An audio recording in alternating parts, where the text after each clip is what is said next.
On se retrouve une nouvelle fois pour un hors-série un petit peu particulier, un hors-série de l'été, comme on vous l'avait déjà proposé il y a quelques années. C'est qu'on s'est mis avec les chroniqueurs un peu dans la nature, et puis c'est l'occasion de se rencontrer aussi physiquement, ce qui n'est pas toujours évident, surtout quand certains de nos chroniqueurs sont, par exemple pour le cas d'Aurélien, en France.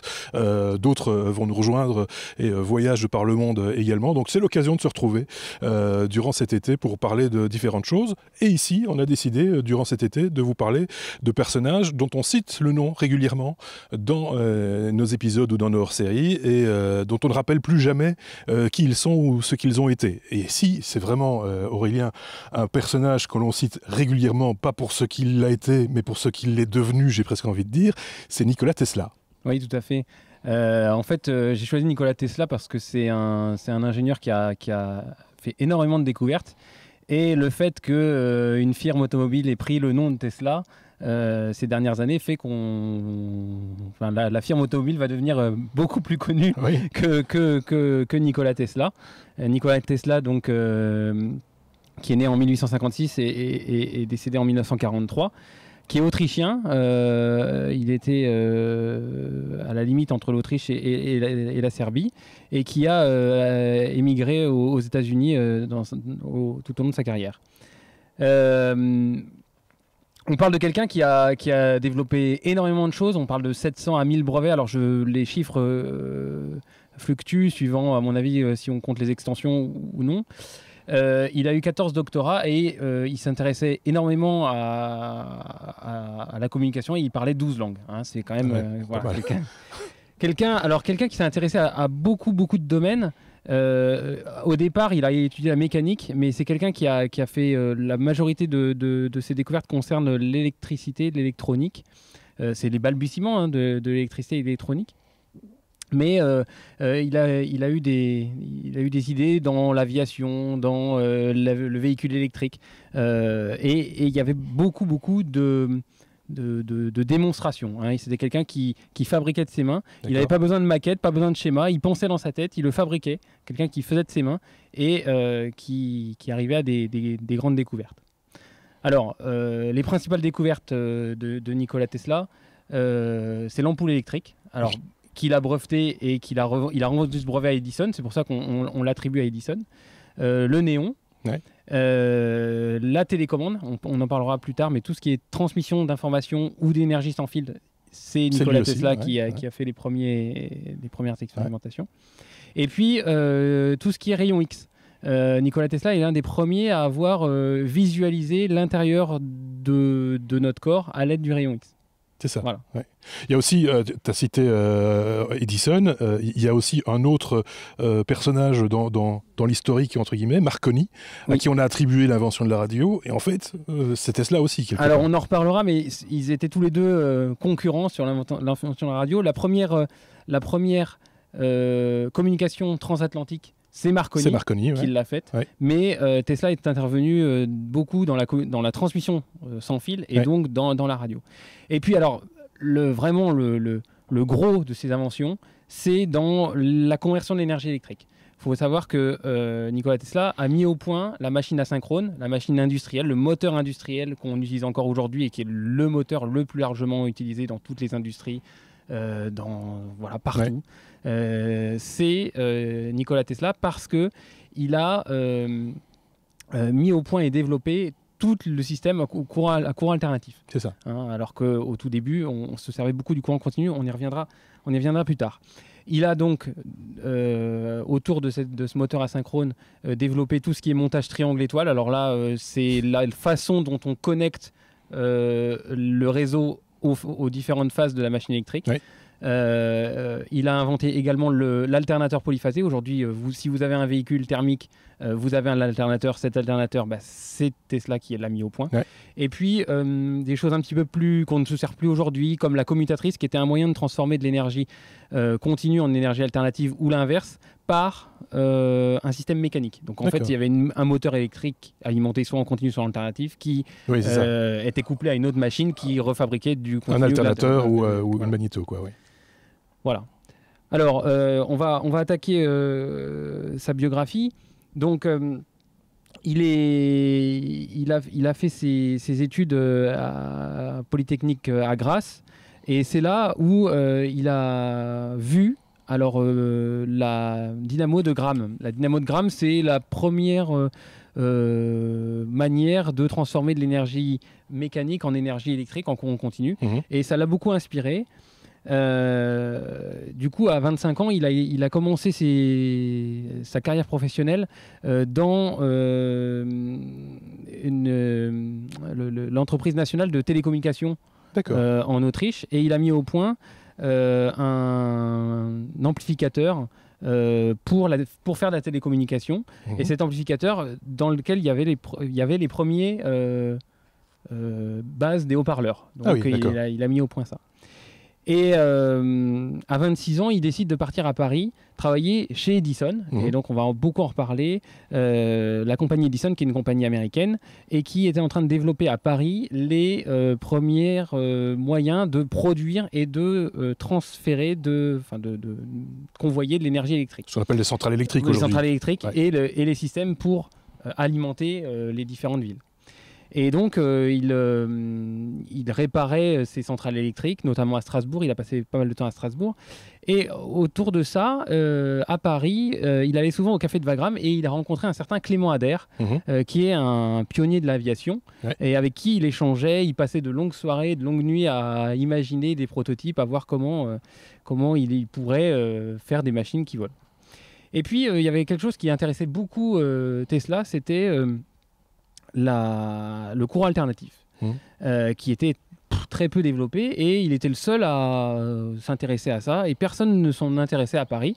Du coup, Edison lui propose d'aller à la maison mère aux États-Unis, et il raconte comment, à 28 ans, 2 ans plus tard, il prend sa valise, ses quelques dessins, et il part à la gare Saint-Lazare à Paris.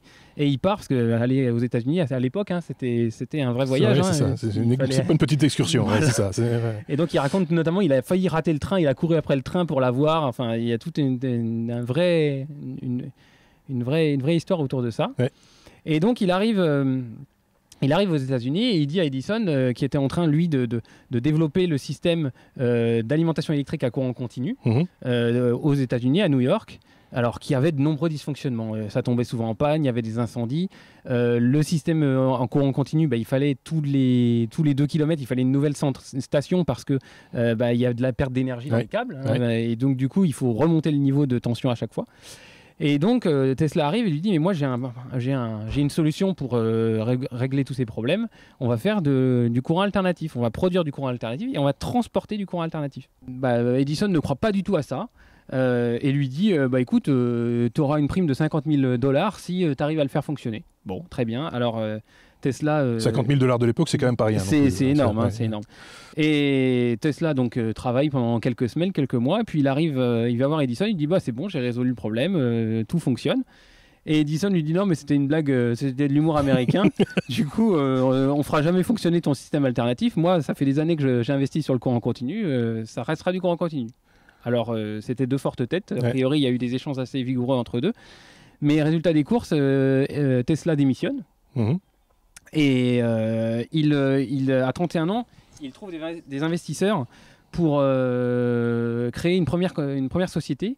Et les investisseurs voulaient développer l'éclairage public et créer des lampes à arc, donc des lampes qui fonctionnent au courant continu. Et donc Tesla résout ces problèmes-là et développe ces lampes. Et puis, il voudrait vraiment, lui, continuer ses inventions sur le courant alternatif. Et les investisseurs ne l'entendent pas de cette oreille-là. Donc, une nouvelle fois, il s'en va de cette société. Il laisse les brevets, il laisse tout. Et il est quasiment ruiné parce qu'il avait mis toutes ses économies là-dedans. Ouais. Et il crée une nouvelle société pour justement développer son courant alternatif. Et il rencontre un personnage fort, un entrepreneur américain qui croit, lui, au développement du courant alternatif, George Westinghouse, avec qui il s'associe. Et donc tous les deux, ils vont essayer de développer la production de courant alternatif et le transport. Et alors là, c'est une grosse guerre parce que Edison continue à vouloir développer le courant continu. Ouais. Et il y a un gros lobbying de sa part. Il va électrocuter en courant alternatif des animaux sur la place publique pour démontrer que le courant alternatif c'est dangereux. C'est pas et bien. donc voilà. Voire même, il va jusqu'à ce que le premier condamné à mort à la chaise électrique, dont le nom, Monsieur Kemmler, William Kemmler, Ouais. donc ce premier condamné à mort à la chaise électrique, il est fait avec du courant alternatif, ce qui fait vraiment de la mauvaise pub pour Tesla. Ouais. Et lorsque Tesla a 39 ans, il y a un concours organisé par les US pour récupérer et produire de l'énergie à partir des chutes du Niagara. D'accord. Et c'est là où Tesla planche vraiment sur la chose et sort un alternateur polyphasé qui va pouvoir générer beaucoup de puissance. Mmh. Et c'est là où vraiment il va enfoncer le clou. Hein, le duo Tesla-Westinghouse vont enfoncer le clou et vont gagner la bataille courant alternatif, courant continu par rapport à Edison. Le problème, c'est que ils ont mis quasiment les deux sociétés, Edison et leur société, en faillite parce qu'ils se sont livrés une guerre sans merci et que voilà, il n'y a plus rien. Mais en tous les cas, c'est là où le combat, en tous les cas, et l'électrification massive des US en courant alternatif a lieu. Tesla va un petit peu changer son fusil d'épaule et va s'intéresser à tout ce qui est transmission sans fil. D'accord. Lorsqu'il a 42 ans, il fait notamment une démonstration d'un premier petit bateau télécommandé au Madison Square Garden. Et là, tout le monde était pareil, hein, tout le monde ne croyait pas à ses inventions. Et il a réussi, alors avec une télécommande, à venir piloter. Alors, ça a l'air de rien aujourd'hui, c'est presque banal, mais à l'époque, c'est un jouet, mais à l'époque, c'était de la magie. Quoi. Voilà. Et puis, on est aux prémices de la guerre aussi, et c'était pas un bateau qui voulait télécommander, c'était des engins explosifs, des torpilles, des choses comme ça. Et les US ont été très intéressés par ça. C'est à cette époque-là aussi que il recontacte un certain Genadzi, un Belge, qui était à Paris et qui développait le premier véhicule électrique, puisqu'en 1899, il a battu le record de vitesse des 105 km/h. On en a déjà parlé avec la Jamais Contente. Avec la Jamais Contente. Donc en fait, Genadzi, lui, était l'inventeur du pneu en caoutchouc. Tesla, lui, s'occupait plus de la partie motorisation électrique, propulsion électrique. Et à deux, ils ont réussi à faire cette Jamais Contente et à la faire fonctionner et à avoir une belle réussite sur ce véhicule électrique. À la fin de sa vie, il a travaillé vraiment sur tout ce qui est télécommunication, radar. Donc c'est lui l'inventeur du radar. Envoyer une onde à une certaine fréquence en direction d'un objet. Et en fonction de la fréquence, on connaît la distance de l'objet. Et puis la dérivée temporelle de la fréquence qui donne la vitesse à laquelle l'objet se déplace. Voilà. Et Tesla va finir sa vie à New York dans des conditions assez tristes puisque finalement il est ruiné, il n'a pas grand chose et il a eu une grande époque, l'époque de ses premières années où il avait bien gagné sa vie et il a pu investir dans l'entreprise de l'Empark. Il était très médiatisé aussi à une époque. Je parlais de magie il y a quelques instants. Il y avait cet aspect magique aussi des découvertes qu'il faisait, qui était mise en scène et qui faisait un personnage. Voilà, il parlait 12 langues. Dès qu'il arrivait quelque part, il faisait des grandes conférences. C'était un très très bon orateur et il appréciait beaucoup démontrer en public l'aspect entre guillemets magique des choses, même si on parle là de science. De science et de choses qui c'était pas du tout un charlatan. Oui, bien sûr. Et je pense qu'il n'est pas du tout reconnu à la hauteur de ses inventions qui aujourd'hui sont majeures.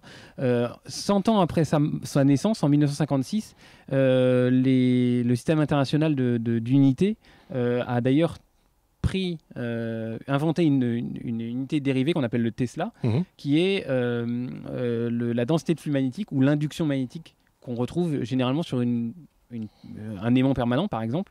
Aujourd'hui, un aimant permanent, comme vous pouvez avoir sur votre réfrigérateur, une des grandeurs qu'il caractérise, c'est l'induction rémanente, c'est le champ magnétique qu'il dispose à l'état de repos, et ce champ magnétique qu'il dispose à l'état de repos, il est exprimé en Tesla aujourd'hui.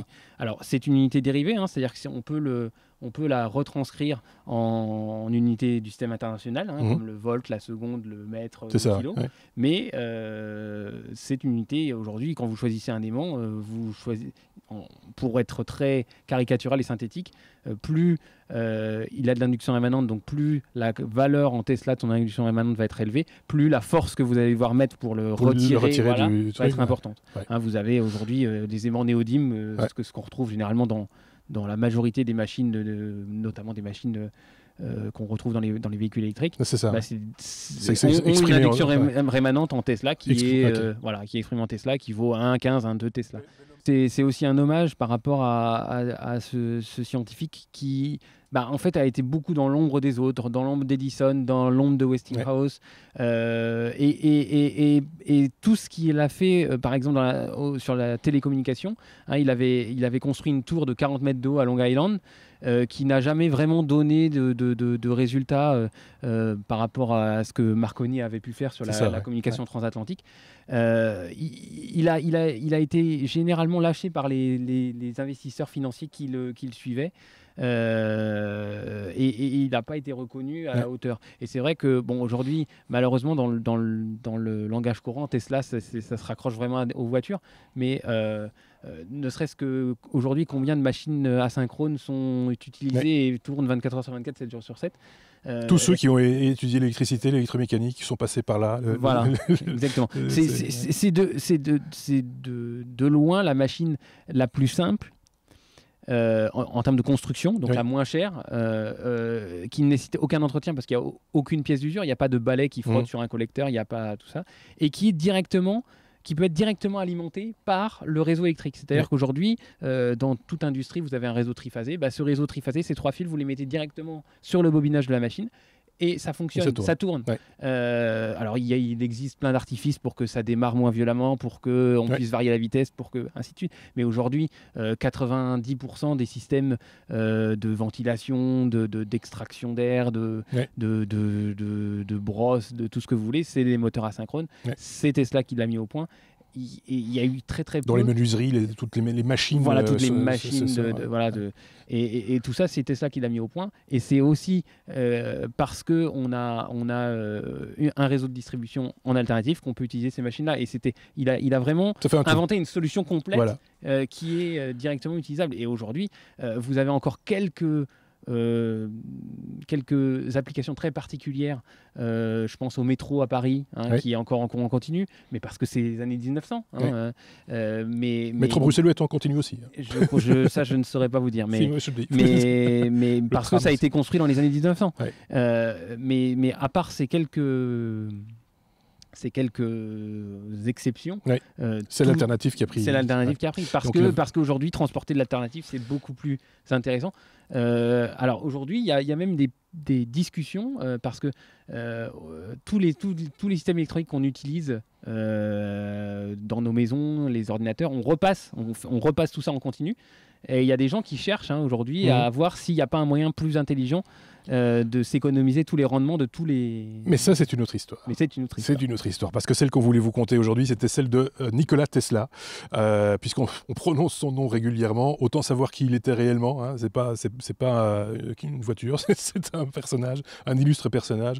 Et merci à toi, Aurélien, de nous l'avoir rappelé. Merci à vous de nous avoir suivis. N'hésitez pas, comme d'habitude, sur YouTube, les pouces vers le haut, vous abonner également, le faire savoir à vos amis, si vous avez des amis. Et puis également sur les plateformes de podcast habituelles. N'hésitez pas à laisser vos petites étoiles et à partager ce que vous avez vu. Merci à vous, passez de bonnes vacances, à très bientôt. Au revoir. Au revoir.